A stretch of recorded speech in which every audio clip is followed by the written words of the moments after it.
In this video, I will now discuss the last variant of realism, which is the neoclassical realism. It is the latest among all the variants of classical realism because it only emerged in the early 2000s. Neoclassical realism is a result of disillusion towards the assumptions offered by neorealism. Bakit? Remember class, in the first lesson last week, I said that academic disciplines are also influenced and shaped by the historical context that wherein they develop, kung kailan sila nag-originate. Same applies to theory, sorry. Neorealism was developed during the time of the Cold War. So, during the time of Cold War, we have different types of polarity. Uh, or sorry, let me rather rephrase. Our experience with the Cold War gave us three conditions of conception, sorry, of polarity. Number one is unipolarity, second is bipolarity, and then the third one is the tripolarity or multipolarity. Unipolarity is our condition right now, wherein the United States is still the center of power, the superpower, the hegemon. Bipolarity is a condition during the Cold War, wherein the international system has two centers of power, or at least two superpowers or hegemon, the United States and the Soviet Union. The third one, tripolarity or multipolarity, are episodes in international history. Among them, for example, is the short instance or stint in the last days of Cold War wherein China broke away with Soviet Union. So in this case, meron ng three centers of power, the United States, Soviet Union, and China.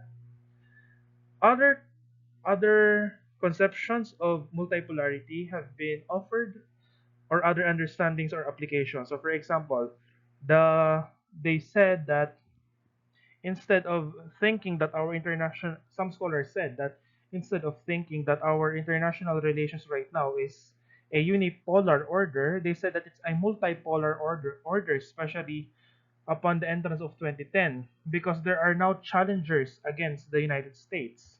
And these challengers no longer pursue the same strategies pursued by the Soviet Union or other challenger states in history. So for example, there are a number of challengers na sa United States. Number one, again, nandiyan pa rin ang Russia, and then second one is China. And then other states have been what? Although not directly challenging, but questioning the practices imposed by the United States. Like for example, its ally Japan. Hindi niya sinuportan ito during the global war on terror. You have now the BRICS countries who are yun nga, questioning the dominance of the United States, particularly its sponsored institutions in tackling global economy like the World Bank and the International Monetary Fund. So BRICS, Brazil, R, Russia, I, India, C, China, S, South Africa. So ayun. So in the case of neorealism, that theory existed, developed, and prospered during the time of the Cold War. And since neorealism has a fixed prediction, neorealism predicted that the Cold War will extend for another 50 years after the end of the 1980s because a bipolar order proved to be stable. Okay, so a lot of policymakers and academics during that point of history, believed on this prediction of neorealism. Unfortunately, that prediction of neorealism failed to occur. Why? Because Soviet Union lost the race. It suffered economically, and then it can no longer keep up with the developments of the United States, that it let go of its former vassal states in Eastern Europe and in Central Asia. Okay, so the fall of the Soviet Union and the rise of the new nation states in Eastern Europe served as the symptom of the end of the Cold War. So, the prediction of neorealism that the Cold War will extend again for another 50 years has been what? Futile and hindi totoo. So, scholars have been what during that time from the end of the 1980s hanggang 2000s, they are mired or they have been talking what is wrong with our formula, what is wrong with our theory, and then they discover, well, before that they offered another other theories, like for example neoliberalism, which led to the assumption that anarchy leads to, instead of competition, it leads to cooperation. There's also the emergence of constructivism, that we need to look on the values and then the norms between states, and then the entrance of American values in Russia, American capitalist values in Russia, mga ganon. Ganon yung mga on-offer na explanations. And in the early 2000s, realists decided to meet again, or yeah, to reconfigure their assumptions about international events, which led to the creation of what we call the neoclassical realist theory. So, neoclassical realism is no longer looking at the state based on its um, security policies, but neoclassical realism is now looking on what we call foreign policies. Okay, what distinguishes neoclassical realism to classical realism and neorealism is its view about the role of the three levels of analysis. So, I think this is on the next slide. Here.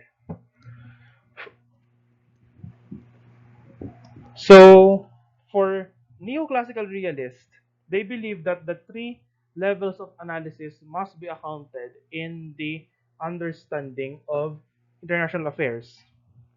For classical realism, ang ginagamit lang niya ay yung first and second level, which is the individual and then the state level. And for neorealism, ang ginagamit lang niya is yung third level, which is the international. Other levels are not important. So you will see here that in this table provided by Taliaferro, Smith, and Lobel, they presented the differences between neoclassical realism. So for classical realism, yeah, its methodology is inductive, philosophical, and historical, wherein yun nga I discussed in the previous video that classical realism is not really scientific, but especially philosophical and historical because of its emphasis on the role of human nature. It has no independent variable because, as I have said, it looks on the individual and the state level. However, its dependent variable, the effect is foreign policy. Okay, the view of classical realism towards the state is differentiated. It's the opposite of monolithic. Ano ibig sabihin? In neorealists, they view the state as monolithic, as a single actor. When we talk about the state as a differentiated actor, it means that you will look on the insides of the state, that you will see that there are multiple actors inside that competes for power that will lead to the formation of a foreign policy. Yun yung ibig sabihin ng differentiated. So, bubuksan mo yung estado and you will discover that there are other actors relevant to explain why did this state pursue this kind of strategy. Neorealism is deductive. As I have said, it has a fixed assumption. Anarchy leads to balancing or bandwagoning. And then this happens all the time, all places, all contexts. So deductive siya. So in this assumption, you just pick cases or events from around the world and explain them through this assumption. Its independent variable is the international level, which it assumes to be anarchic. That leads to dependent variables leading to these outcomes like war, competition, or yung diniscuss ko nga sa inyo kanina, sa defensive and offensive realism. Defensive realism, strategies related to survival. Offensive realism, strategies related to state expansion. Okay, and then the last one is the neoclassical realism. Similar to neorealism, neoclassical realism believes that um, the causal mechanism of the three levels of analysis is deductive, and it pursues both qualitative and quantitative methods. So the independent variable of neoclassical realism is the international level, which still assumes that it's anarchic, and its dependent variable is the foreign policy. So what are the other factors of neoclassical realism that distinguish it from neorealism. This slide. Okay, look at the causal mechanisms wherein I place the three levels of analysis to differentiate them. Okay, balik ulit tayo sa discussion ng classical realism. For classical realism, the independent variable varies because it may emerge from the individual or state of society, which will lead to foreign policies that will be contributed in the international. So, pataas yung arrow na nilagay ko because as the table, the previous table states, the epistemology of classical realism is inductive. On the other hand, neorealism, nakikita mo, kung if classical realism is bottom-up, neorealism is top-down. Ano ibig sabihin? So in this case, neorealism only believes that the international system is the most important level in the three levels of analysis. Its anarchical nature influences the state. That's why this is also colored gray. So the anarchic situation of the international system looks at the state. Remember, the state assumption here is that this is a monolithic actor. So the anarchy international system affects the decision of the state to pursue different political outcomes. Top-down siya. And then this is positivistic, similar to the natural sciences because this will happen all the time, all places, and all contexts. Okay, what distinguishes neoclassical realism compared to classical realism and neorealism is this one. Mas complicated yung kanyang assumption. Okay, neoclassical realism is still deductive. It is still deductive. The international system is still anarchic, and then this anarchy affects the foreign policy of the state. However, tingnan mo, pababa siya, may isang horizontal line, and then may pataas. However, this anarchy, the events happening in the international system, shall be interpreted by the state level and then the individual level. So, neoclassical realism makes or treats the other two levels, state and individual, as what? As the intervening variable in this equation. So, international level is the independent variable, the x. State and individual level, siya intervening variable. Ilagay natin siya sa scientific terms, z. And then the y, which is the dependent variable, will be the product of this intervention of state and individual level, which is the foreign policy. Ano maganda example? For example, the case of the rise of China.